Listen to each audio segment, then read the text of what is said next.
दोस्तों, स्वागत है आपका हमारे चैनल आर.के. वर्मा में मुल्ला नसरुद्दीन की नई मजेदार कहानी।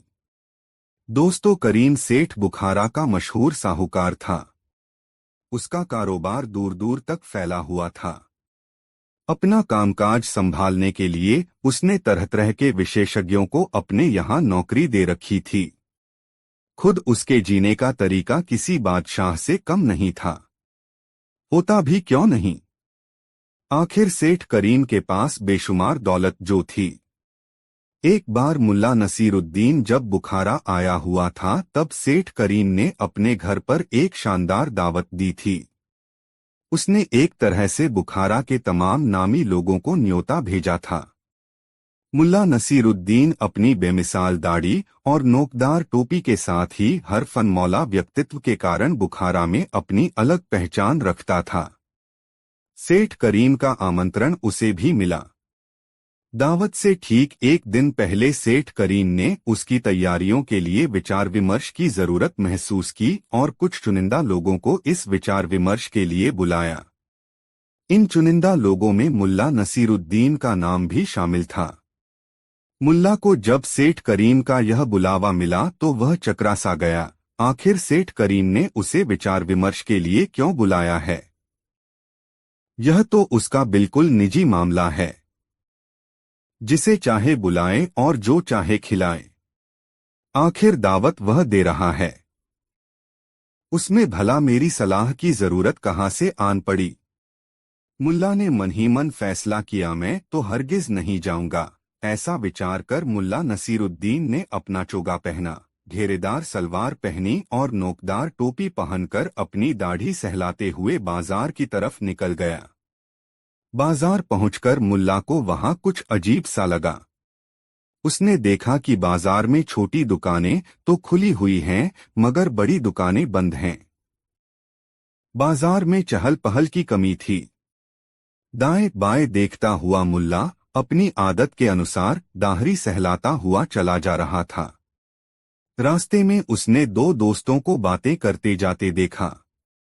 दोनों मुल्ला नसीरुद्दीन से महज 2 कदमों की दूरी पर चल रहे थे। उनमें से एक कह रहा था, मेरी मान, जब तुझे सेठ करीम ने विचार के लिए बुलाया है तो चला ही जा। कमबख्त बहुत संगदिल है, सनकी भी है। यदि तुम उसके यहाँ नहीं गए तब हो सकता है कि वह इस बात का बुरा मान जाए। और यह तो तुम जानते ही हो कि आधा बुखारा उसकी जागीर है, जिसे वह पसंद नहीं करता है उसका तो बुखारा में रहना ही मुश्किल है। मुल्ला नसीरुद्दीन ने जब सेठ करीम के बारे में उस व्यक्ति की ये बातें सुनी तो वह अचरज में पड़ गया और अपनी चाल तेज करते हुए उन दोनों के करीब पहुंच गया और उनके साथ चलते हुए पूछा, एक बात बताइए भाईजान, यह सेठ करीम क्या बहुत खतरनाक आदमी है? दोनों ने चौंकते हुए मुल्ला नसीरुद्दीन की तरफ देखा और उनमें से एक ने मुल्ला नसीरुद्दीन से मुखातिब होते हुए कहा, लगता है आपको बुखारा के बारे में कम जानकारी है। सच कहें तो बुखारा की चांदनी का बादशाह है सेठ करीम। बुखारा के बाजार में जितने भी व्यापार चल रहे हैं उनमें आधे से भी अधिक में सेठ करीम का पैसा लगा हुआ है। पैसे की सनक सेठ करीम पर ऐसे सवार है कि किसी भी आदमी के पास वह अपना एक पैसा नहीं छोड़ता। हिसाब किताब में वह इतना खरा है कि छोटी सी चूक के लिए वह अपने कारिंदों को बड़ी से बड़ी सजा देने से भी नहीं हिचकता। इन दिनों उसे मशहूर होने की सनक लग गई है, इसीलिए वह समय समय पर दावत देता रहता है।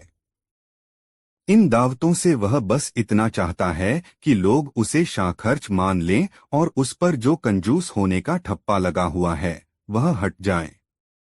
सेठ करीम के बारे में मिली इन जानकारियों से मुल्ला नसीरुद्दीन ने उसके पास नहीं जाने का विचार त्याग दिया और तय कर लिया कि वह सेठ करीम के बुलावे पर अवश्य जाएगा और देखेगा कि इस शख्स में ऐसी क्या खास बात है कि लोग उससे इतना खौफ खाते हैं। तभी दूसरे दोस्त ने मुल्ला नसीरुद्दीन से कहा, देखते नहीं हैं जनाब, बाजार की सारी बड़ी दुकानें इस वक्त बंद हैं। सभी दुकानदार इस समय सेठ करीम के पास दरबार लगा रहे होंगे। इतना सुनने के तत्काल बाद मुल्ला नसीरुद्दीन ने भी अपना रुख सेठ करीम के महल की ओर कर लिया और तेज कदमों से चलता हुआ सेठ करीम के पास पहुंच गया। जिस वक्त मुल्ला नसीरुद्दीन सेठ करीम के घर पहुंचा उस समय सचमुच वहां दरबार जैसा माहौल था।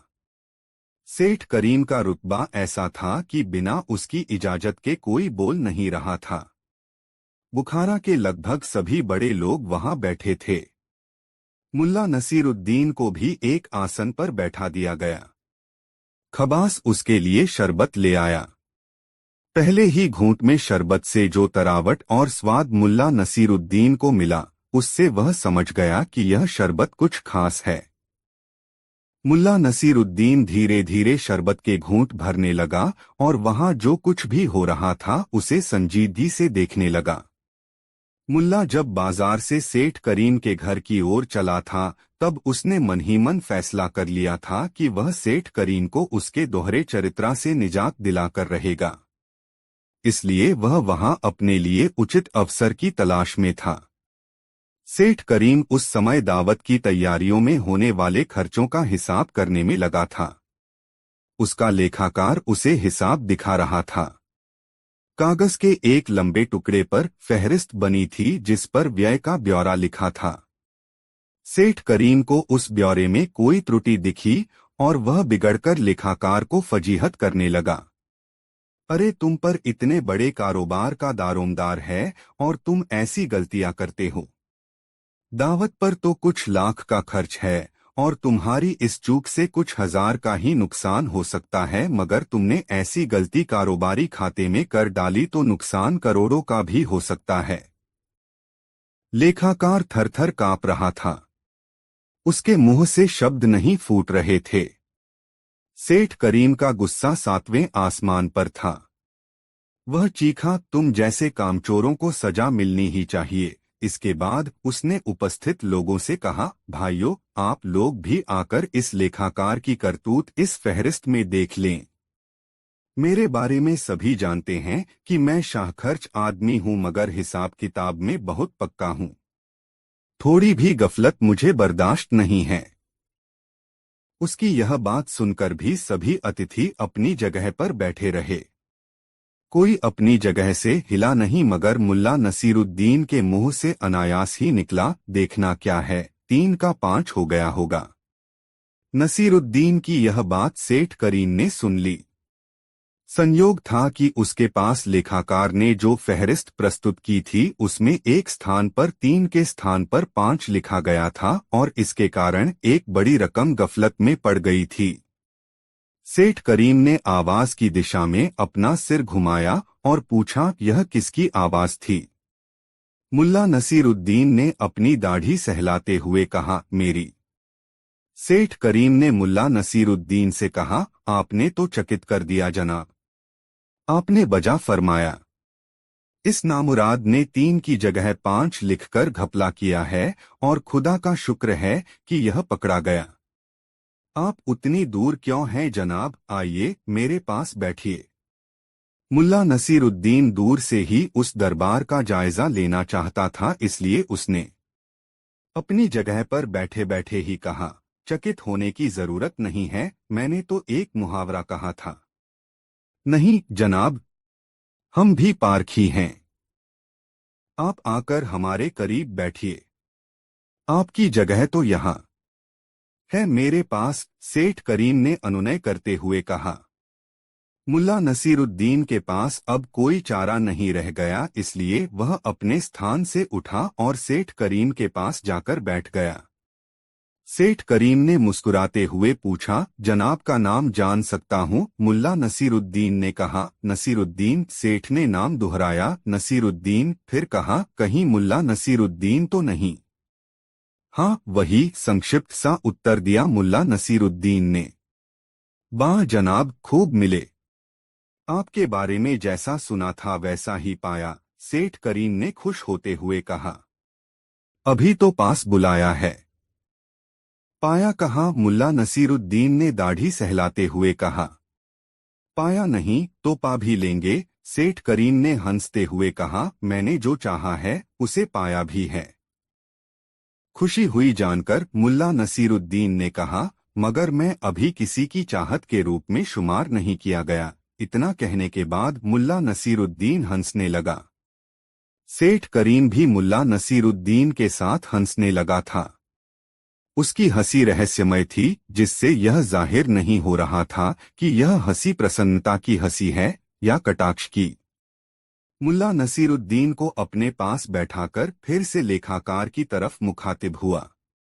हाँ, तो तुम क्या समझ रहे थे कि तुम्हारी यह जालसाजी पकड़ी नहीं जाएगी? मूर्ख, इस तरह की गड़बड़ी मैं सबसे पहले पकड़ता हूँ। अब तुम सजा पाने के लिए तैयार हो जाओ, सेठ करीम ने बेहद ठंडे स्वर में लेखाकार से कहा। सजा का नाम सुनते ही लेखाकार की पेशानी पर पसीने की बूंदें छलक पड़ी। वह थर-थर कांपते हुए घुटनों के बल खड़ा हो गया और सेठ करीम के सामने गिड़गिड़ाने लगा, हुजूर, लेखा में कलम की चूक के लिए मैं शर्मिंदा हूँ। मगर सरकार, यह गलती किसी गोलमाल के इरादे से नहीं की गई है। मुझे माफ कर दें। गिड़गिड़ाते लेखाकार को देखकर सेठ के चेहरे पर क्रूरता का एक अजीब सा भाव उभर आया और उसने सांप की तरह फुफकारते हुए कहा, सेठ करीम ऐसी गलतियों के लिए माफी नहीं दिया करता। सजा तो तुम्हें मिलेगी ही। यह लो अपनी फहरिस्त। सेठ करीम ने कागज का वह लंबा टुकड़ा, जिस पर हिसाब लिखा हुआ था, लेखाकार की तरफ बढ़ाया। लेखाकार ने कागज का वह टुकड़ा सेठ से ले लिया। सेठ करीम ने कागज लेखाकार को थमा देने के बाद अपनी सुरक्षा के लिए तैनात लठैत को इशारा करके बुला लिया और लेखाकार को देखकर मुस्कुराया। बड़ी जहरीली थी उसकी मुस्कान। मुस्कुराते हुए सेठ करीम की तरफ वहां बैठे तमाम लोग देख रहे थे। सबको सांप सूंघ गया था। कोई समझ नहीं पा रहा था कि अब क्या होगा। सेठ करीम की धनलोलुपता और क्रूरता के तरह तरह के किस्से उन लोगों ने सुन रखे थे। थोड़ी देर के सन्नाटे के बाद सेठ करीम ने गूंजती आवाज में कहा, लेखाकार, तुमने अक्षम्य भूल की है। तुम्हारी आसान सजा यह है कि तुम अपने हाथ के कागज को इन तमाम लोगों के सामने चबाकर खा जाओ, और कठिन सजा यह है कि इस लठैत से 50 लाठियों की बख्शीश अपने बदन पर लो। दोनों सजा में से एक सजा तुम्हें चुननी है। यह तुम्हारे ऊपर है कि तुम अपने लिए कौन सी सजा चुनते हैं। सेठ करीम इतना रहमदिल है कि किसी से अपनी बात जबरन नहीं मनवाता। यहां तक कि सजा भी मुंहमांगी देता है। लेखाकार के पास कोई चारा नहीं था। उसने अपने लिए कागज खाने की सजा चुन ली। सबके सामने वह कागज के टुकड़े मुंह में रखता और उन्हें धीरे धीरे चबाकर निगल जाता। यह एक श्रमसाध्य और कष्टप्रद प्रक्रिया थी जिससे लेखाकार गुजर रहा था। अंततः सारा कागज निगलकर लेखाकार ने सेठ करीम की तरफ देखा, मानो पूछ रहा हो, अब क्या आज्ञा है हुजूर। सेठ करीम ने उसकी तरफ देखते हुए कहा, अब तुम दफा हो जाओ। यहां कभी नजर आए तो लठैतों के हवाले कर दिए जाओगे। लेखाकार बहुत गिड़गिड़ाया, मिन्नतें की, मगर सेठ करीम ने उसकी तरफ ध्यान ही नहीं दिया और वह मुल्ला नसीरुद्दीन की तरफ मुखातिब हो गया। मुल्ला साहब, हमारा कारोबार पूरी दुनिया में फैला हुआ है। सुई से लेकर जहाज तक हम खरीदते और बेचते हैं। बुखारा में जितने भी कारोबारी हैं, उनका कारोबार हमारे ही बूते चलता है। आज से आप हमारे लेखा विभाग का जिम्मा संभाले। मुझे आप जैसे तेज दिमाग इंसान की शिद्दत से तलाश थी। खुदा का शुक्र है कि आप मुझे मिले हैं। मगर सेठ साहब, आप मुझे गलत समझ रहे हैं। मैं हिसाबी नहीं हूं। मैंने तो मुहावरा कहा था, आपने उसे हिसाब समझ लिया। मुल्ला नसीरुद्दीन ने सेठ करीम से अपना पिंड छुड़ाते हुए कहा। नहीं मुल्ला नसीरुद्दीन, हम भी आंख वाले हैं। ऐसे ही हम इतने बड़े कारोबारी नहीं हो गए हैं। इंसान को पहचानने की कुव्वत तो मुझ में है ही। नानुकुर से काम नहीं चलेगा। अभी से आप लेखा विभाग का काम संभाल लें। अब सारे खर्चों का ब्यौरा आपके पास पहुंचा करेगा और सारी लेनदारियां व देनदारियां आपको बता दी जाएंगी। आपके जैसे व्यक्ति को यह हिसाब किताब समझने में देर नहीं लगेगी। मुहमांगा वेतन आपको दिया जाएगा। यदि आप चाहें तो वेतन की रकम पेशगी ले सकते हैं। बेचारा मुल्ला नसीरुद्दीन पड़ गया सेठ करीम के चक्कर में। उसकी हालत यह थी कि न तो हाँ कहते बन रहा था और न ही ना कहते। अंततः 100 अशर्फिया प्रतिमाह रहने खाने की सुविधा और तीमारदारी के लिए 2 आदमियों की देनदारी पर मुल्ला नसीरुद्दीन को सेठ करीम ने लेखा विभाग की जिम्मेदारी सौंप दी। मुल्ला नसीरुद्दीन उसी दिन से सेठ करीम के कारोबार का नया लेखाकार मुकर्रर हो गया। संयोग की बात थी कि मुल्ला के काम संभालते ही 10 लाख अशर्फियों की एक लेनदारी का पता चला। उसके कनिष्ठ कर्मचारी मुल्ला से पूछने आ गए कि यह डूबी रकम अब कैसे निकलेगी। 10 साल पहले पानी के एक जहाज की बिक्री में यह रकम लटक गई थी। मुल्ला ने कहा, सूद समेत इस रकम की वसूली की जाएगी। मुल्ला का यह आदेश कर्मचारियों पर भारी पड़ा। वे आपस में विचार करने लगे कि एक तो डूबी रकम का पता चला, ऊपर से खुश होने की जगह यह मुल्ला दाढ़ी सहलाते हुए बोल रहा है कि सूद समेत बकाये की वापसी होनी चाहिए। प्यादे दौड़ाए गए मगर कोई फायदा नहीं हुआ। जहाज का मालिक बुखारा में ही रहता था मगर 10 महीनों से जहाज के साथ निकला हुआ था। कब लौटेगा किसी को पता नहीं। यही सूचना ला सके प्यादे। मुल्ला नसीरुद्दीन ने अनुमान लगाया, पानी के जहाज से कहीं भी जाने में 5-6 महीने लगते हैं और आने में भी 5-6 महीने, तो यह कारोबारी जो 10 महीने से बाहर है अब लौटने वाला है। एक दिन सेठ करीम के सामने मुल्ला नसीरुद्दीन ने उस डूबी रकम की चर्चा छेड़ दी। सेठ करीम ने समझा कि मुल्ला नसीरुद्दीन के कमाल से ही इस डूबी रकम का पता चल पाया है। इसलिए उसने मुल्ला नसीरुद्दीन से कहा, मुल्ला साहब, यह रकम भी आप ही वसूलें। किसी और के बूते की बात नहीं कि डूबा पैसा निकाल लाए। सबके सब काहिल हैं, इन्हें बस पगार समय पर चाहिए। सेठ करीम के पास बैठा मुल्ला नसीरुद्दीन अपनी दाढ़ी सहलाता रहा। सेठ करीम वहां से उठकर चला गया। तब भी मुल्ला नसीरुद्दीन वहीं बैठा अपनी दाढ़ी सहलाता रहा। दरअसल उस वक्त मुल्ला नसीरुद्दीन यह सोच रहा था कि जहाजी लोग बहुत दिलदार होते हैं। राजा महाराजाओं के साथ व्यापार करने के कारण उनमें राजा महाराजाओं वाले गुण भी आ जाते हैं। जहाजी जब घर लौटता है तब इफरात पैसा कमा चुका होता है। यदि समय पर उससे मिल लिया जाए तो सेठ करीम के पैसे भी वापस आ जाएंगे और ब्याज के रूप में कुछ रकम और मिल जाएगी। मुल्ला नसीरुद्दीन ने दूसरे दिन ही अपने सभी सहयोगियों को बुलाकर कहा, जहाज वाले से पैसे वसूलने मैं जाऊंगा।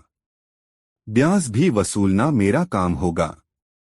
तुम लोग सिर्फ इतना करो कि जहाजी के लौटने की खबर मुझको मिल जाए, इसकी व्यवस्था करो।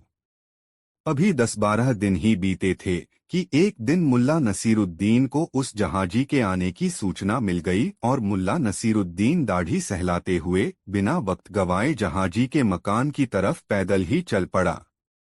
रास्ते में उसने एक गधा किराए पर लिया और 2 खाली बोरियां भी खरीद लीं। जब मुल्ला नसीरुद्दीन जहाजी के मकान पर पहुंचा तब वहां बेशकीमती सामानों की बोरियां करीने से सजाई जा रही थीं।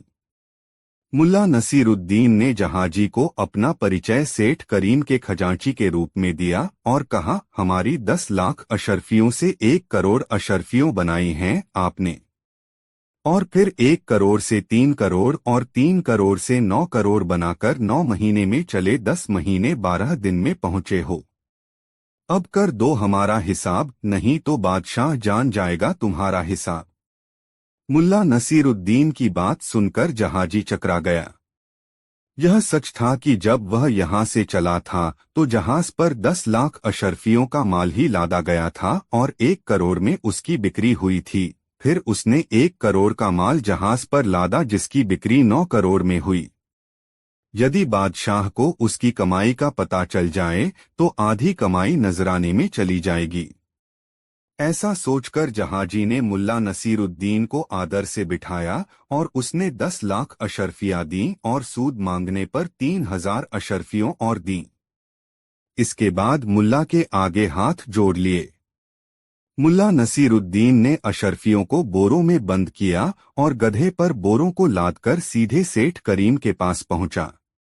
सेठ करीम उस समय अपनी बेगम के साथ था। किसी को उसके कमरे की ओर जाने की इजाजत नहीं थी। कमरे के बाहर जनखों का परा था।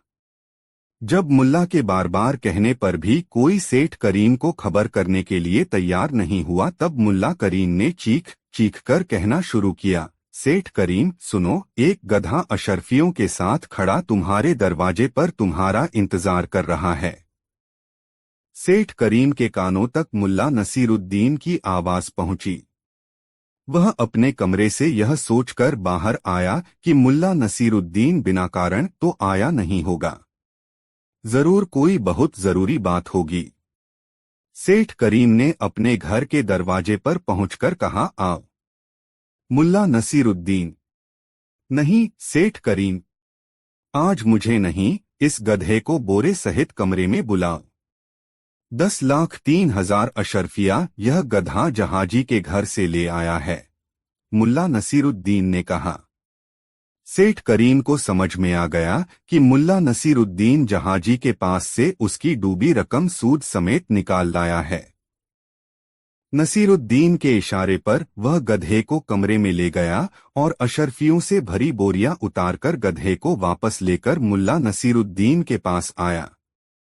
मुल्ला नसीरुद्दीन ने गधे की लगाम थामते हुए सेठ करीम से कहा, सेठ, मुझे अभी 2 अशर्फिया दे दो, 1 अशर्फी गधे का किराया और 1 अशर्फी की दोनों बोरियां।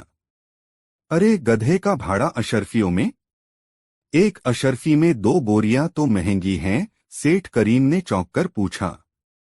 मुल्ला नसीरुद्दीन ने अपनी दाढ़ी सहलाते हुए कहा, भाड़ा गधे का नहीं सोचता मैं तो देखता हूं कि गधे को भाड़े पर किसने लिया है। मुल्ला नसीरुद्दीन नाम है मेरा, हर काम का मेरा अपना तरीका है। सेठ करीम ने विनम्रतापूर्वक कहना शुरू किया, अरे मुल्ला साहब, आप तो नाराज हो गए। ये लीजिए 2 अशर्फिया। मैं भला आपको नाराज कर सकता हूं? यह डूबी रकम निकाल लाने और 3,000 अशर्फिया अधिक लाने का इनाम भी तो आपको मिलना ही चाहिए। कल आप अपना हिसाब किताब देख लें। आपकी जो लेनदारी होगी वह और अपनी तरफ से जो देना होगा वह भी मैं कल दे दूंगा। मुल्ला नसीरुद्दीन 2 अशर्फिया लेकर वहां से चल दिया। गधे वाले को उसने 1 अशर्फी दी तथा 1 अशर्फी अपनी जेब के हवाले कर गधे वाले की दुआएं लेता हुआ अपने घर लौट गया। दूसरे दिन मुल्ला नसीरुद्दीन एक बड़ी सी रोटी लपेटकर कांख में दबाए सेठ करीम के पास पहुंचा। सेठ करीम ने मुल्ला नसीरुद्दीन का यह अंदाज देखा तो उससे पूछा, क्या बात है मुल्ला साहब, आपने कांख में क्या दबा रखा है? सेठ साहब, यह है मेरा हिसाब लेनदारियों का। आप हिसाब किताब में कोई गलती बर्दाश्त नहीं करते और आदमी है गलतियों का मजमुआ। आखिर मैं भी आदमी ही हैं। मैंने सोचा कि गलती मुझसे भी हो सकती है, इसलिए अपना हिसाब मैंने रोटी पर तैयार किया है। क्या पता कि गलती निकल ही आए। मुल्ला नसीरुद्दीन ने कहा। क्या मतलब? सेठ करीम ने पूछा। मतलब यह कि लेखाकार को आपने एक गलती पर कागज का पुलिंदा निगलने की सजा सुनाई थी। मैं कागज नहीं खा सकता, इसलिए मैं रोटी पर हिसाब लिख लाया हूं, मुल्ला नसीरुद्दीन ने कहा। सेठ करीम को मुल्ला के इस कथन से बड़ी ग्लानि हुई। उसने उस दिन ही लेखाकार को नौकरी पर बुला लिया और मुल्ला नसीरुद्दीन को 3,000 अशर्फिया देकर विदा किया। जब मुल्ला नसीरुद्दीन वहां से जाने लगा तब अचानक सेठ करीम को एक झटका सा लगा कि तेज दिमाग नसीरुद्दीन अब उसका मुलाजिम नहीं है, तो उसके मुंह से निकला, अब क्या होगा। दोस्तों, यह कहानी आपको कैसी लगी कमेंट में जरूर बताएं। दोस्तों, एक बार मुल्ला नसीरुद्दीन की पत्री उससे झगड़ पड़ी। मुल्ला नसीरुद्दीन नहीं चाहता था कि उससे उसकी पत्री खफा हो, मगर हर रोज कोई न कोई ऐसी बात हो ही जाती कि दोनों में तकरार हो जाती। कोई ऐसा उनके घर में था ही नहीं कि उनके बीच सुलह करा दे, इसलिए मुल्ला नहीं चाहता था कि उसकी पत्नी के साथ कोई अनबन हो। उस दिन भी तैश में आकर मुल्ला नसीरुद्दीन की पत्नी ने मुल्ला को खूब खरी खोटी सुना दी। गुस्से में बेगम ने मुल्ला को निखट्टू भी कह दिया। मुल्ला नसीरुद्दीन ने जब अपने लिए निखट्टू संबोधन सुना तो उसके तनबदन में आग लग गई। और दिन होता तो वह भी अपनी बेगम को ऐसे ही हजार शब्दों से नवाजता, मगर अब वह समझ चुका था कि बेगम से पंगा लेने में नुकसान ही नुकसान है।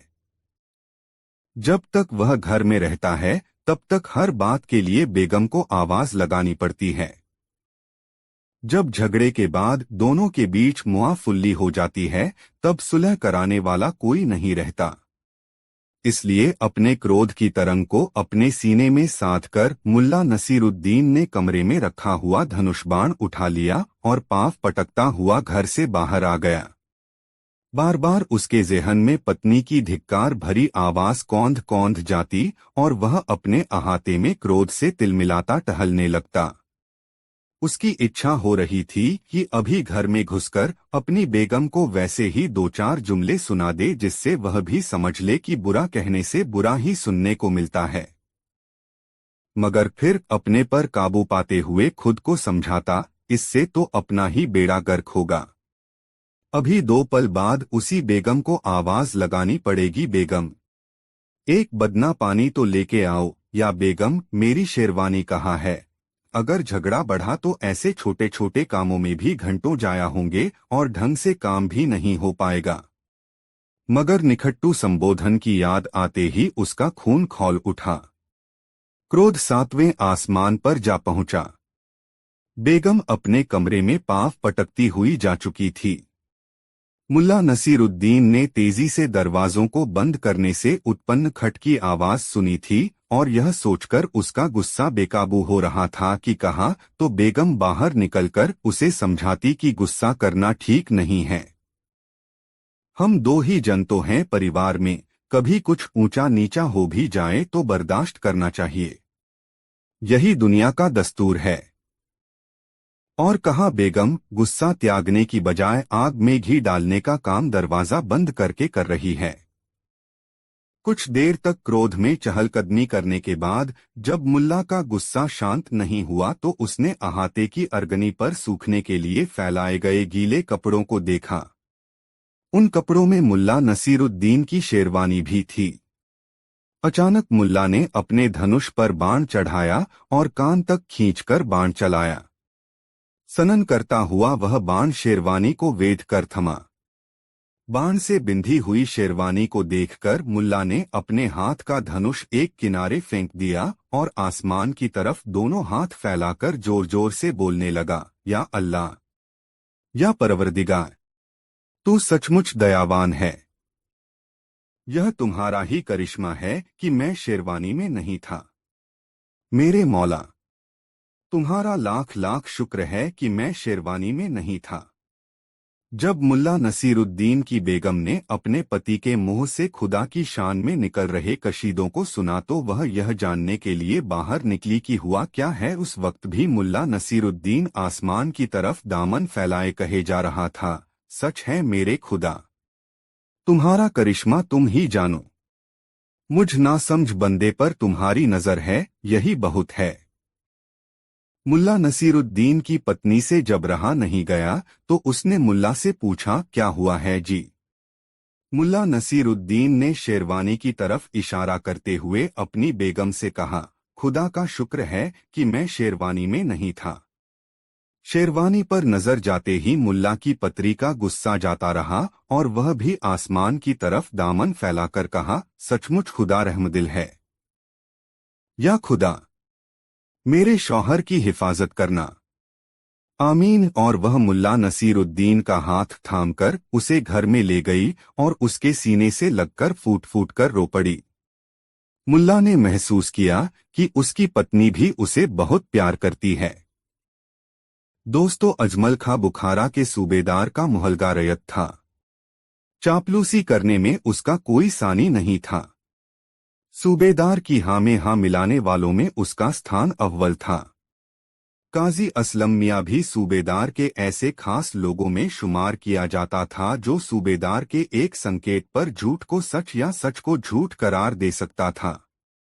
मुल्ला नसीरुद्दीन कुछ दिनों से सूबेदार की ताबेदारी में था। अजमल खां और असलम मियां दोनों ही मुल्ला को अपनी राह का रोड़ा मान रहे थे।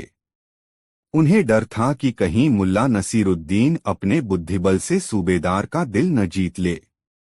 मुल्ला नसीरुद्दीन न तो चापलूसी करता था और न चापलूसी करने वालों को अपने पास फटकने देता था। अजमल खां अपनी चापलूसी की बदौलत सूबे की रेती जमीन के कई टुकड़ों पर खेती करने का अधिकार सूबेदार से हासिल कर चुका था। सूबेदार अपनी प्रशंसा से खुश होने वाला इंसान था और अजमल खां उसकी इस कमजोरी का खूब लाभ उठाता था। थोड़ी सी तारीफ करने के बाद वह सूबेदार से कहता, हुजूर, अमुक स्थान पर जमीन का एक छोटा टुकड़ा परती पड़ा हुआ है। धरती तो वह भली जो अन्न उगाती हो। बंजर धरती से राज्य का नुकसान ही होता है। इससे बड़ा अपशकुन किसी राज्य के लिए कोई दूसरा नहीं हो सकता। आप कहें तो हुजूर, मैं उस परती जमीन पर हल चलवाऊं, उस बंजर धरती में फसलें उगाऊं। उस चापलूस की बात सुनकर सूबेदार कहता, हाँ हाँ, क्यों नहीं, मैं काजी को बोल दूंगा। तुम जाकर उस जमीन का पट्टा तैयार करवा लेना। कोई दिक्कत हो तो बताना। इस तरह अजमल खां ने पूरे सूबे में जगह जगह पर बड़े बड़े भूखंडों पर अपना अधिकार कर लिया था। वह जब भी सूबेदार से मिलने जाता तो अपने साथ किसी फसल की सौगात लेकर जाता। कहता, सूबेदार साहब, आपने अमुक चीज तो हजारों बार खाई होगी, मगर मैं जो लेकर आया हूँ, खाकर देखिए, ऐसा स्वाद आपने पहले नहीं चखा होगा। सूबेदार उसकी सौगातों से खुश होता। मुल्ला नसीरुद्दीन को सूबेदार की ताबेदारी में लगे कुछ दिन ही हुए थे, मगर उसने यह समझ लिया था कि अजमल खां की ताकत उसकी चापलूसी में है और यह सूबेदार चापलूसी पसंद आदमी है। चापलूसों की इच्छा पूर्ति के लिए वह काजी को विवश भी कर देता है तथा नैतिक दृष्टि से काजी एक भ्रष्ट व्यक्ति है जो सामान्यतः निजी लाभ के लिए कानून और नियमों की अनदेखी कर देता है। मुल्ला नसीरुद्दीन को आदमी की अच्छी परख थी। सूबेदार और उसके आसपास रहने वाले लोगों को वह अच्छी तरह से समझ चुका था। बावजूद इसके वह अपने काम में इस तरह लगा रहता था कि जैसे कुछ जानता ही न हो। ईद का त्योहार था। पूरे बुखारा में जश्न का माहौल था। सूबेदार के महल को अच्छी तरह से सजाया गया था। मुल्ला नसीरुद्दीन से सुबह ही सूबेदार ने चुहल करते हुए कहा था, मुल्ला, तुम्हारी दाढ़ी से तो ऐसा गुमा होता है कि तुम एक समझदार इंसान हो, मगर तुम्हारा चुप चुप और गुमशुम रहना यह बताता है कि तुम्हारा दिमाग काम नहीं करता। अरे, तुम बुखारा के सूबेदार के खास ताबेदार हो। तुम अगर अक्ल से काम लो तो तुम्हारी भी दिन दूनी रात चैगुनी तरक्की हो सकती है। अपने अजमल खां को ही देखो, लोग उसे अब खां साहब कह के बुलाते हैं।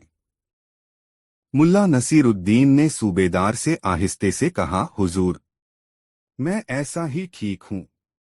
आपकी ताबेदारी में वक्त गुजर जाता है और परिवार के भरण पोषण के लिए रोटी मिल जाती है, इससे ज्यादा क्या चाहिए। आपके सूबे में पुश्तैनी जमीन का एक टुकड़ा है जिसमें 3 फसलें साल में काटता हूँ। खाने पीने के लिए इतना ही बहुत है। मुल्ला नसीरुद्दीन की बात सुनकर सूबेदार क्षुब्ध हुआ। वह चाहता था कि मुल्ला भी अजमल खां और असलम मियां की तरह उल्टे सीधे काम कर उसकी जेब भरे, मगर मुल्ला नसीरुद्दीन तो अपनी ही मिट्टी का बना था।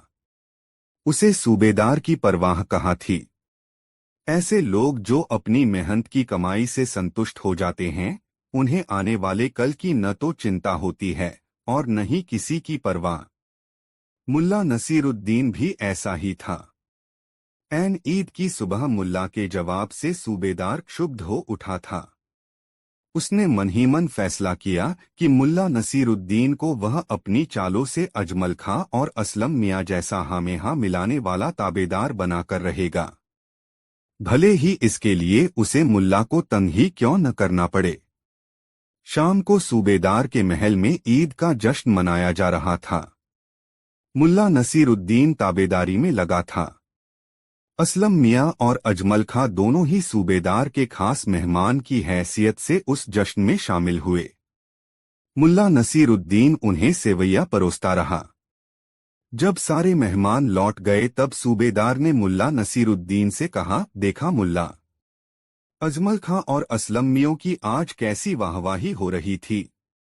यह वाहवाही उन्हें मेरी निकटता की वजह से हासिल हुई है।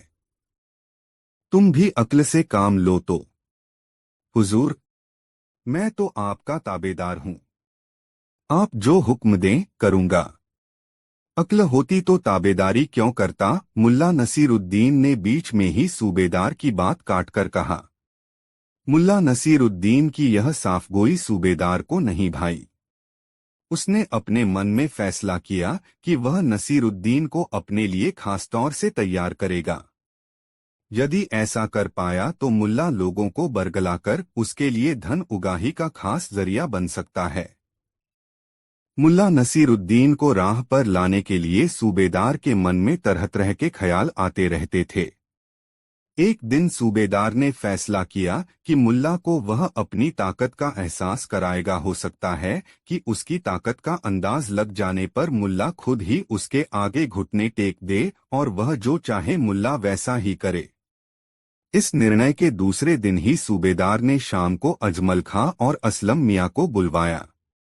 जब दोनों आ गए तक सूबेदार ने शराब पीने की इच्छा जताई।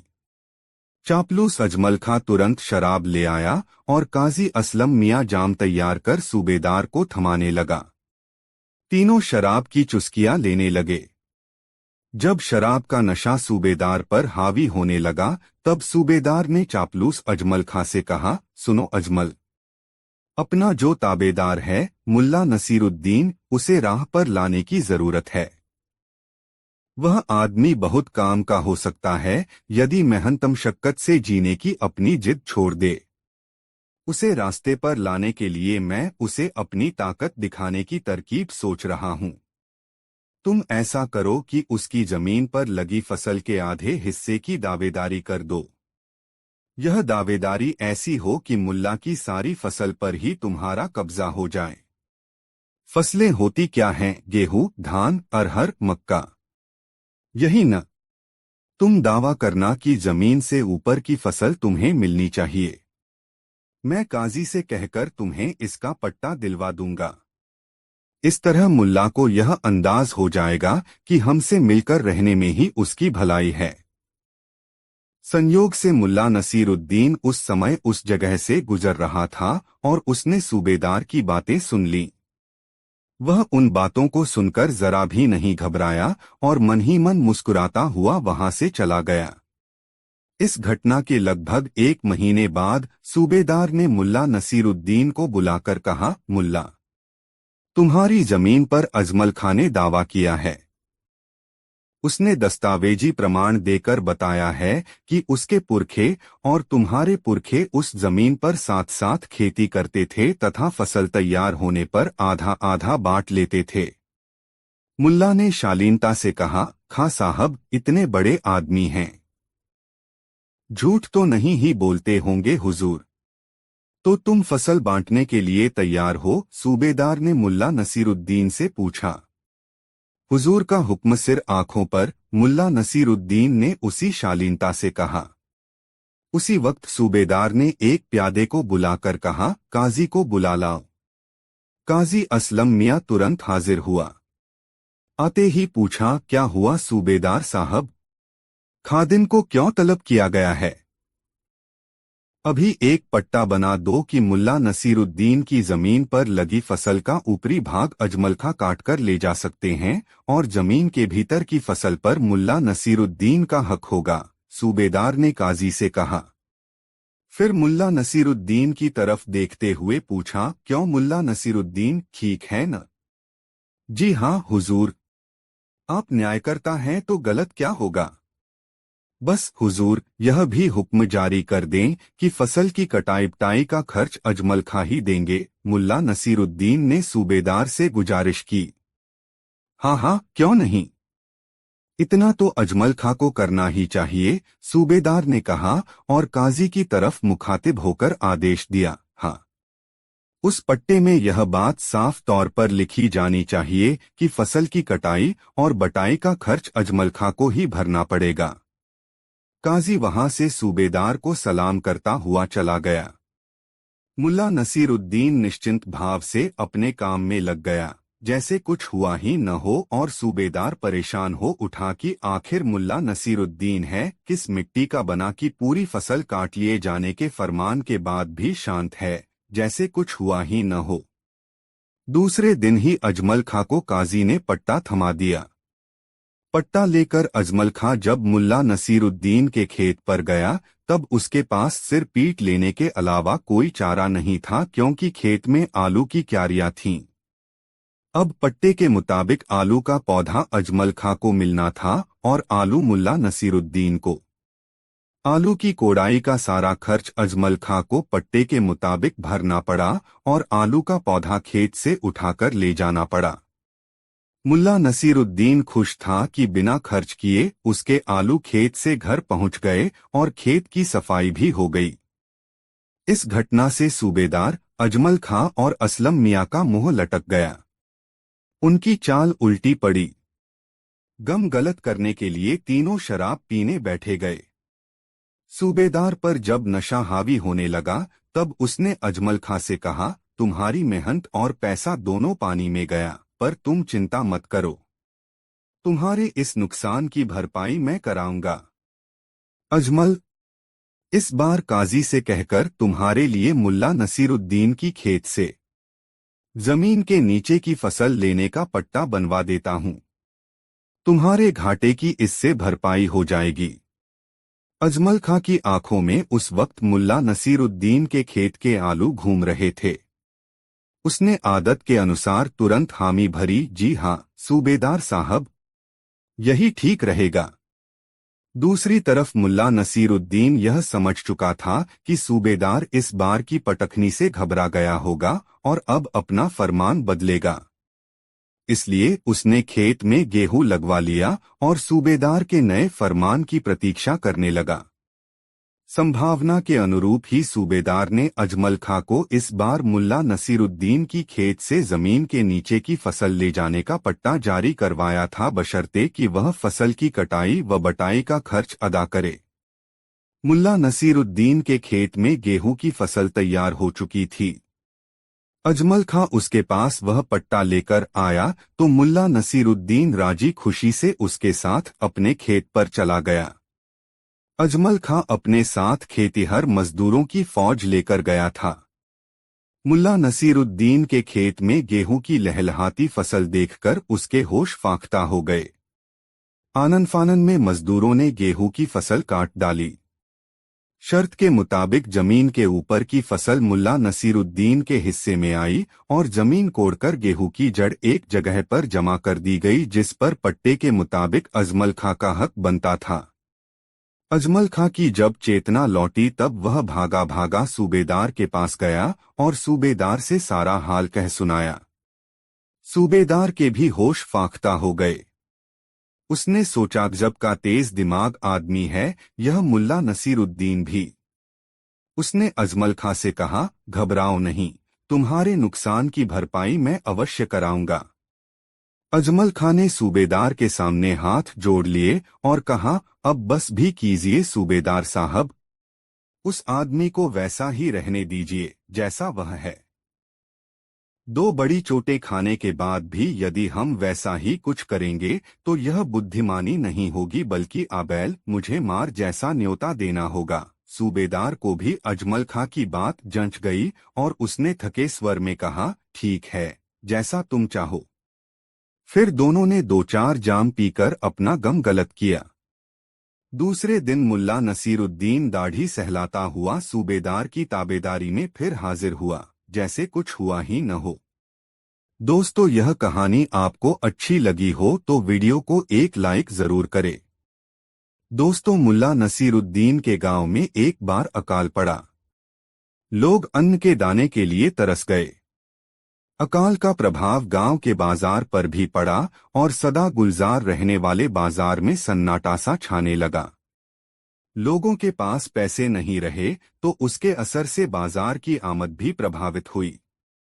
मुल्ला नसीरुद्दीन बाजार के काम से ही अपना और अपनी बेगम का पेट पालता था, लेकिन अकाल के प्रभाव के कारण उन व्यापारियों की हालत भी ठीक नहीं थी जिनसे मुल्ला नसीरुद्दीन को कोई न कोई काम मिल जाया करता था।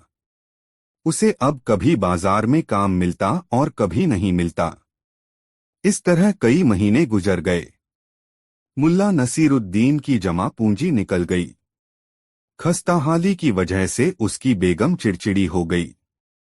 मुल्ला नसीरुद्दीन इन स्थितियों के बीच भी अपनी अलमस्ती में रहता और अपनी बेगम से कहता, बेगम, खुदा के इस बंदे के रहते तुम्हें जरा भी फिक्र करने की जरूरत नहीं।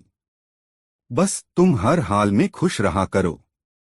तुम्हारी ही नहीं, पूरे गांव की हालत खराब है। जरा उन लोगों के बारे में सोचो जो हफ्तों पत्ते उबालकर खाते हैं। भूखे पेट नसीहत किसे अच्छी लगती है। मुल्ला नसीरुद्दीन की पत्नी भी मुल्ला की नसीहतों से चिढ़ सी जाती मगर कुछ बोलती नहीं थी। एक दिन मुल्ला नसीरुद्दीन गधे पर सवार होकर सुबह सुबह बाजार चला गया। उसे मालूम था कि घर में पकाने के लिए अन्न का एक दाना भी नहीं है। उसने एक जिम्मेदार गृहस्थ की तरह घर की जरूरत की पूर्ति के लिए अपनी क्षमता भर प्रयास किया मगर बाजार के व्यापारियों की भी हालत खराब थी। मुल्ला को काम तो मिला मगर पैसे नहीं मिले। काम देने वाले व्यापारी ने उसे बाद में पैसा देने का वादा करके भेज दिया। जब शाम ढले मुल्ला नसीरुद्दीन अपने घर खाली हाथ वापस आया तब उसकी बेगम ने उससे बहुत रुसे स्वर में कहा, घर में अनाज का एक दाना भी नहीं है और तुम सब कुछ जानते हुए खाली हाथ वापस आए हो। आखिर ऐसे कब तक चलेगा? आखिर दिन भर तुम करते क्या रहे? करता क्या रहा? मैं खुदा का बंदा हूं। जहां खुदा भेज दे चला जाता हूं और जो काम दे दे कर लेता हूं, मुल्ला नसीरुद्दीन ने तल्खी से कहा। मुल्ला नसीरुद्दीन को तल्ख होता देखकर बेगम का गुस्सा सातवें आसमान पर पहुंच गया। वह क्रोध में धधकती हुई बोली, वाह क्या कहने! दिन भर निठल्ले की तरह मटर गश्ती करो और शाम को बीवी को बताओ कि मैं तो खुदा की नौकरी करता हूं। खुदा जो कहता है वही करता हूं तो अपने खुदा से पगार क्यों नहीं मांगते हो? खुदा से पगार मांगो।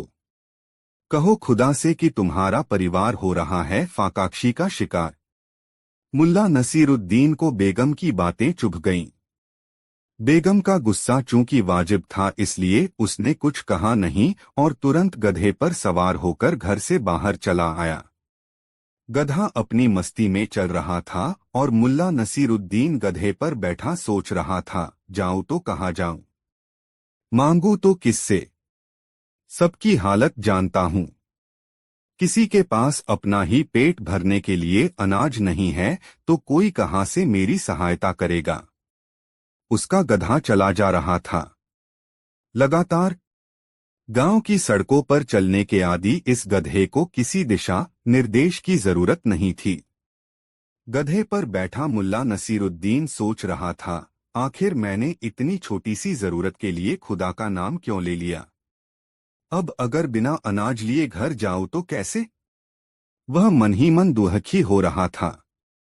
वह यह सोचकर घर से निकला था कि बेगम का गुस्सा शांत होगा तब घर लौट आएगा, मगर अब उसके पेट में भी चूहे कूद रहे थे और वह यह बात समझ रहा था कि जब तक पेट भरने का इंतजाम न हो जाए बेगम का क्रोध शांत होने वाला नहीं। वह ख्यालों में डूबा रहा।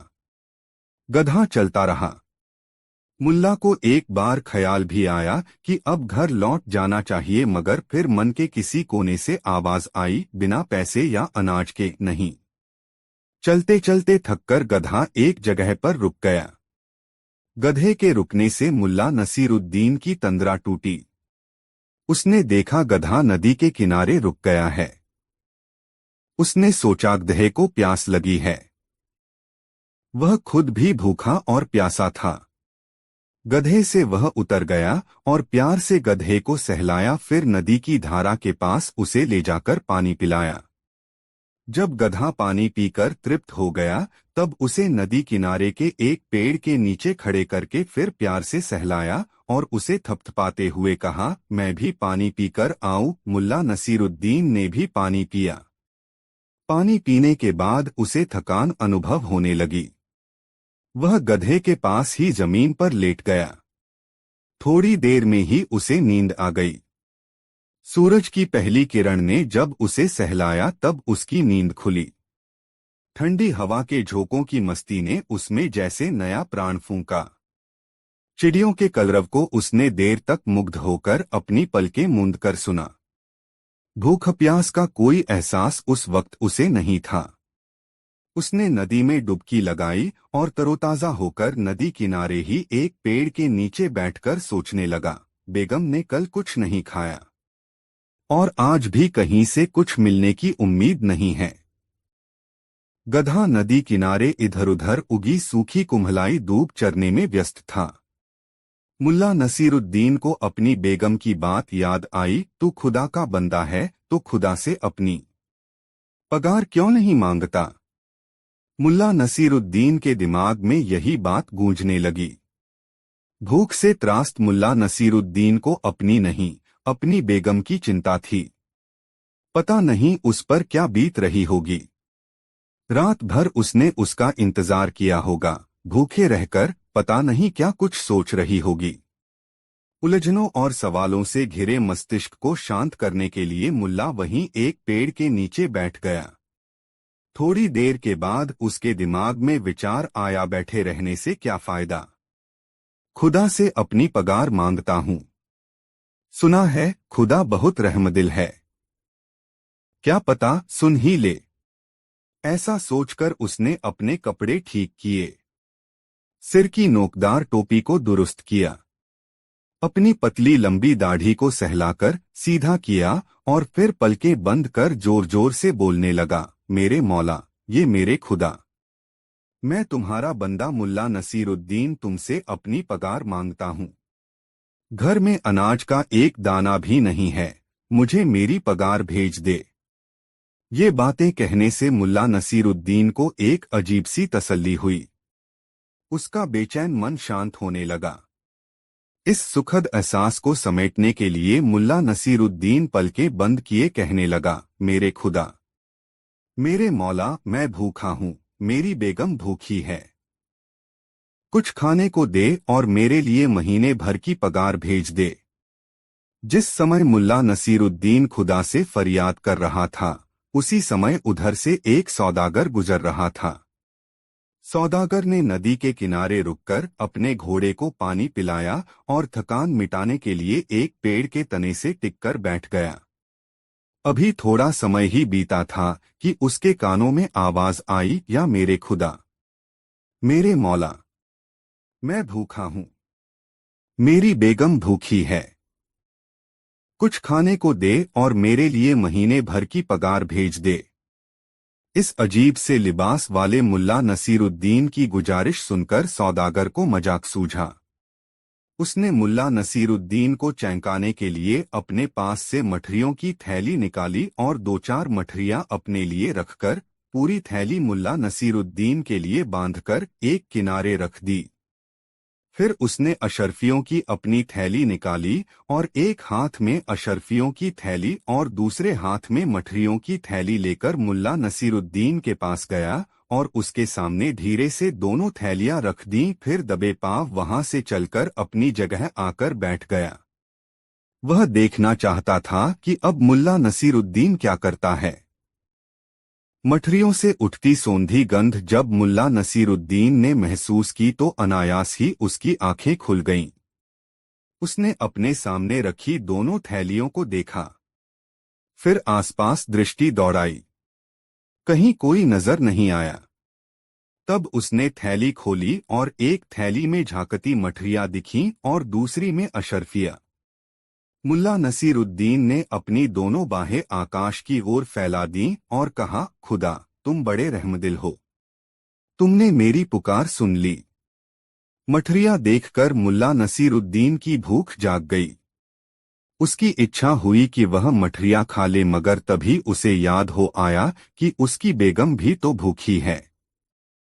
उसने मठरियों की थैली और अशर्फियों की थैली उठाई और अपने गधे पर सवार होकर घर की ओर चल पड़ा, यह सोचकर कि घर पहुंचकर मियां बीवी चैन से मठरियां खाएंगे।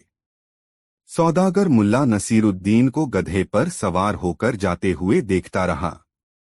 उसने सोचा कि कोई बात नहीं, थोड़ी देर यह आदमी खुशी के कुछ लम्हे जी ले, फिर वह उसे अशर्फियों की सच्चाई बताकर उससे अशर्फियां मांग लेगा। गधे से वह जा रहा है, घोड़ा तो गधे से तेज चलता है, पलक झपकते ही पकड़ में आ जाएगा। अभी जाने दो। मुल्ला नसीरुद्दीन अपने घर की राह पर मुड़ गया। तब सौदागर ने अपना घोड़ा दौड़ाना शुरू किया। अपने घर पहुंचकर मुल्ला नसीरुद्दीन ने देखा बेगम झरोखे पर बैठी अपनी सूनी नजर से राह ताक रही थी। मुल्ला को देखकर बेगम भागी भागी आई और दरवाजा खोला। उसकी आंखें डबडबा गईं और वह मुल्ला से लिपटकर बोली, कहाँ चले गए थे मुझे छोड़कर? मुल्ला नसीरुद्दीन ने दोनों थैलियां अपनी बेगम को थमाते हुए कहा, तुम्हें छोड़कर कहाँ जाऊंगा? मैं तो खुदा से अपनी पगार मांगने गया था। जब पगार मिली तब तुम्हारे पास आ गया। पहले मठरियां खाओ, भूखी होगी। मैंने भी कुछ नहीं खाया है, मुझे भी भूख लगी है। फिर अशर्फिया गिन लेना। बेगम तुरंत रसोई में गई और वहां से एक थाल उठाकर ले आई। थैली से मठरियां निकालकर थाल में रखी। बाहर वाले कमरे में, जिसका उपयोग प्रायः बाहर से आए अतिथियों के लिए ही होता था, दोनों ने बैठकर मठरियों खाईं। पानी पिया, तृप्त हुए। फिर बेगम ने अशर्फियों की थैली खोली और अशर्फिया गिनकर बताया, पूरे 250 अशर्फिया हैं, 250। तभी वह सौदागर मुल्ला नसीरुद्दीन के बारे में पता लगाते हुए उसके घर पहुंचा। हुआ यह था कि उसने घोड़े को दूसरी राह पर घुमा लिया था और राह भटक जाने के कारण गधे पर बैठे आदमी की तलाश में मारा मारा फिर रहा था। उसने एक ग्रामीण से पूछा, भाई, तुमने इधर से किसी गधे पर सवार आदमी को जाते देखा है? तपाक उस ग्रामीण ने कहा, गधा सवार? कौन? मुल्ला नसीरुद्दीन। इस गांव में तो केवल एक ही शख्स ऐसा है जो गधे की सवारी करता है। मैं उसका नाम नहीं जानता, विवश स्वर में सौदागर ने ग्रामीण से कहा। हाँ, वह शख्स नोकदार रंग बिरंगी टोपी पहने है और उसकी पतली लंबी दाढ़ी है। हाँ हाँ, आप मुल्ला नसीरुद्दीन की बात कर रहे हैं, उस ग्रामीण ने कहा। फिर सौदागर की ओर देखकर उसने कहा, आप गलत रास्ते से जा रहे हैं। इस सड़क के बाद वाली सड़क से इसी दिशा में थोड़ी दूर चलने पर ही आपको एक बड़ी सी 3 मंजिलों वाली इमारत मिलेगी। वही इमारत मुल्ला नसीरुद्दीन की है। वह वहीं रहता है। इस तरह भटकता हुआ और लोगों से पूछता पाछता सौदागर मुल्ला नसीरुद्दीन के घर पहुंचा और दरवाजे पर दस्तक दी। बेगम ने जैसे ही दस्तक की आवाज सुनी तो वह भीतर चली गई। मुल्ला नसीरुद्दीन ने दरवाजा खोला। सामने एक अजनबी को देखकर उसने उस पर प्रश्नवाचक दृष्टि डाली। सौदागर ने झेंपते हुए कहा, आप मुल्ला नसीरुद्दीन हैं? देखिए जवाब। हम दोनों एक दूसरे से परिचित नहीं हैं। दरअसल मैं अपनी अशर्फियों की थैली की वापसी के लिए आया है। आप जब खुदा से पगार के लिए गुजारिश कर रहे थे, उसी वक्त मैं उधर से गुजर रहा था। मैंने मजाक में अपनी अशर्फियों की थैली आपके सामने रख दी थी। आप उसे लेकर चले आए। अब आप मुझे वह थैली लौटा दें। मुल्ला नसीरुद्दीन ने सौदागर की बात ध्यान से सुनी, फिर कहा, मैं खुदा का नेक बंदा हूँ। खुदा ने जो पगार मेरे लिए भेजी है, वह मेरी है। उस पर किसी का भी दावा अब गलत है। आप लौट जाए। 250 अशर्फियों की बात थी। सौदागर ऐसे ही कैसे चला जाता? सौदागर और मुल्ला नसीरुद्दीन के बीच अशर्फियों के लिए चकचक शुरू हो गई। अंत में हार कर सौदागर ने कहा, आप ऐसे नहीं मानते तो काजी के पास चलें। काजी जो फैसला करेगा, मैं मान लूंगा। काजी के पास मैं चलूं, मुझे इसमें कोई एतराज नहीं है, मगर तुम मेरे लिबास की हालत देखो। इस हालत में तो मैं किसी भी सूरत में काजी के पास नहीं जाऊंगा, मुल्ला नसीरुद्दीन ने सख्ती से कहा। दरअसल रात में अपने लिबास पहने हुए ही मुल्ला नसीरुद्दीन जमीन पर सो गया था। नदी किनारे की नमीयुक्त जमीन होने के कारण उसके कपड़े मिट्टी में सन गए थे। सौदागर ने मुल्ला नसीरुद्दीन के कपड़ों को देखा और मन ही मन कुछ सोचकर कहा, कोई बात नहीं है जनाब। आपको मैं अपनी शेरवानी और सलवार निकाल कर दे देता हूँ। आप इन्हें पहन लीजिए। सौदागर ने अपनी शेरवानी उतारी और सलवार का नाड़ा खोला और मुल्ला नसीरुद्दीन को दोनों कपड़े देकर कहा, बस जनाब, आप एक मेहरबानी करें, एक लुंगी मुझे दे दें ताकि उसे पहनकर मैं आपके साथ काजी के पास चल सकूं। मुल्ला नसीरुद्दीन ने तुरंत एक लुंगी सौदागर को दे दी। सौदागर ने लुंगी लपेट ली और मुल्ला नसीरुद्दीन ने शेरवानी और सलवार पहन ली। सौदागर ने कहा, अब आप अशर्फियों की थैली लेकर मेरे साथ काजी के पास चलें। ऐसे कैसे चलें? तुमने मेरी जूती देखी है? कैसी लग रही है? कीचड़ से लथपथ, बदरंग और मैली। क्या मैं वह जूती पहनकर काजी के पास चलूं? हरगिज नहीं, मुल्ला नसीरुद्दीन ने आंखें तरेरते हुए कहा। अच्छा, कोई बात नहीं, आप नाराज न हो। मेरी जूती ले लें। सौदागर ने अपनी जूती उतारकर मुल्ला नसीरुद्दीन के सामने रख दी। लीजिए जनाब, यह जूती पहन लीजिए। मुल्ला नसीरुद्दीन ने जूती पहन ली। सौदागर ने कहा, अब तो चलेंगे काजी के पास। अब तो कोई समस्या नहीं है। समस्या कैसे नहीं है? समस्या तो है ही।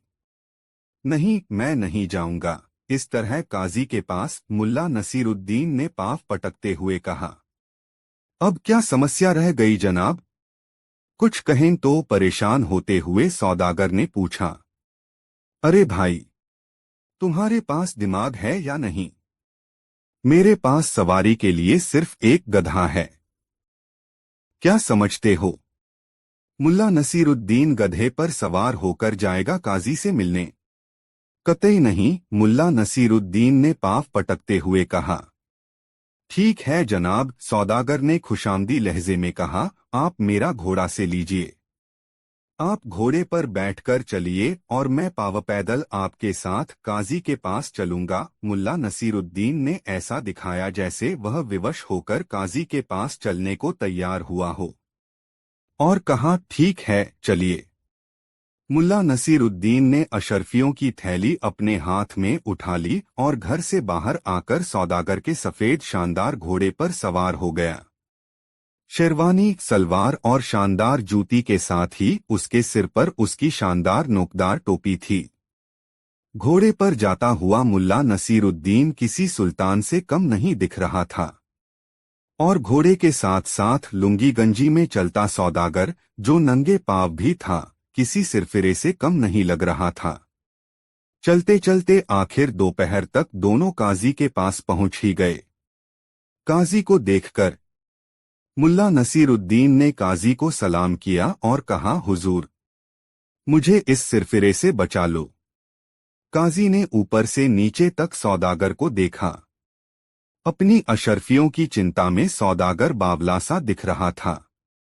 उसने मुल्ला नसीरुद्दीन को अशर्फियों की थैली देने की कहानी सविस्तार काजी से कह सुनाई। काजी हैरत में पड़ गया और मुल्ला नसीरुद्दीन की तरफ एक बार देखने के बाद सौदागर से पूछा, तुमने बताया कि तुम सौदागर हो और तुमने मजाक में अपनी अशर्फियों की थैली मुल्ला नसीरुद्दीन को दे दी। कौन विश्वास करेगा तुम्हारी बात पर? ऐसा कहते हुए काजी ने फिर सौदागर को ऊपर से नीचे तक देखा। मौका ताड़कर मुल्ला नसीरुद्दीन ने तुरंत कहा, काजी साहब, बात सिर्फ अशर्फियों की थैली की ही होती तो कोई बात नहीं थी। यह शख्स तो अब यह भी कहेगा कि यह शेरवानी भी उसकी है, यह सलवार भी उसकी है, यह जूती भी उसकी है और बाहर खड़ा वह घोड़ा भी उसी का है जिससे मैं आया हूँ। मुल्ला नसीरुद्दीन की बात सुनकर सौदागर घबरा गया। अरे, यह क्या? यह आदमी तो अचानक बदल गया। पहले तो मेरी अशर्फियों पर कब्जा कर लिया, अब मेरी शेरवानी, सलवार, जूती और घोड़े पर भी दावा कर दिया। वह बौखलाकर बोला, काजी साहब, काजी साहब, अशर्फिया जो मुल्ला नसीरुद्दीन के हाथ की थैली में हैं, सलवार, शेरवानी व जूती जो उसने पहन रखी है, और वह घोड़ा भी जिससे वह आया है, सचमुच सब मेरे हैं। काजी के सामने बावला सा सौदागर बार बार गिड़गिड़ाता हुआ अपनी बात दोहरा रहा था। सौदागर की हरकतों पर गौर करते हुए काजी ने मुल्ला नसीरुद्दीन की तरफ देखा। उसके चेहरे पर निश्चिंतता का भाव था और आंखों में विश्वास भरी चमक। काजी ने अपना फैसला सुनाया, खुद को सौदागर बताने वाले बावले को चिकित्सा के लिए अस्पताल भेजा जाए और मुल्ला नसीरुद्दीन को उसकी अशर्फियों, घोड़े एवं अन्य सभी असवाबों जो उससे ताल्लुक रखते हैं के साथ बाइज्जत बरी किया जाए। दोस्तों, वीडियो को एक लाइक जरूर करें। वीडियो कैसा लगा कमेंट में जरूर बताएं। ऐसी और वीडियो देखने के लिए हमारे चैनल आरके वर्मा को सब्सक्राइब जरूर करें। वीडियो अपने मित्रों को जरूर शेयर करें। वीडियो देखने के लिए धन्यवाद।